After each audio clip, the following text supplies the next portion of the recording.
actually written on them. And with Yager in particular, he also sort of spun a sort of alternative history of his own life.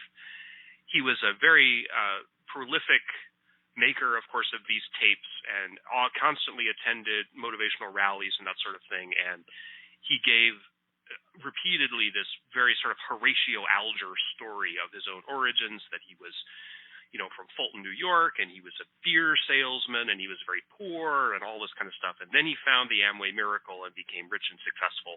And now supposedly he's teaching all the Amway distributors to go after their dreams and become as rich as he was. That story was clearly false, or at least large portions of that story were false. But the way he talked about himself and the way that he was generally talked about in any source I could find reminded me of nothing so much as trying to figure out the real events of like medieval saints or people about whom hagiographies had been written.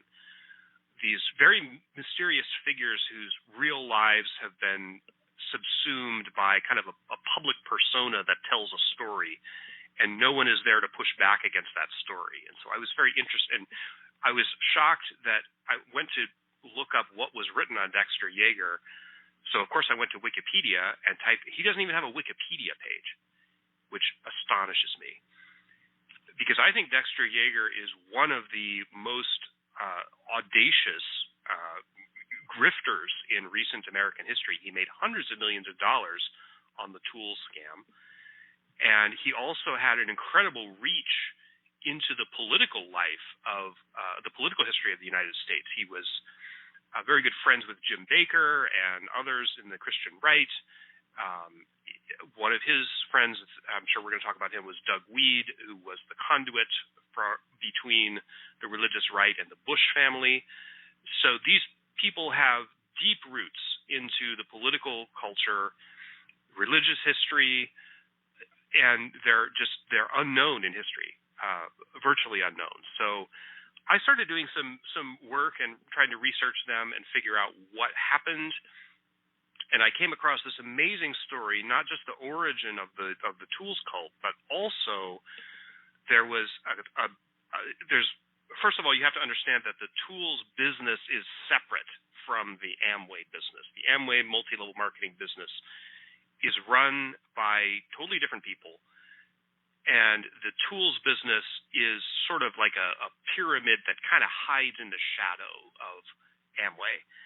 And it's very easy for an outsider who doesn't really understand the structures to conflate the two of them and assume that they're the same thing, or to assume that the Tools business is kind of a minor sort of detail, a sort of a caboose that follows behind the Amway multi-level marketing business. And the truth is actually very different, that the Tools business absolutely dwarfs, in terms of money, absolutely dwarfs the Amway business.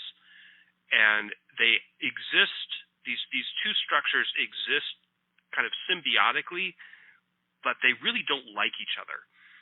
And there was a period, particularly in the early 1980s, in which they were in open conflict with each other. And I was very fascinated by that story, and my video, which is called The Tools Cult, History of the Amway Motivational Tape Scam, tells the story of how the Tools business was built beginning in the 1960s by Yager and Britt, and then continues on through the competition and the basically kind of war between the Amway Corporation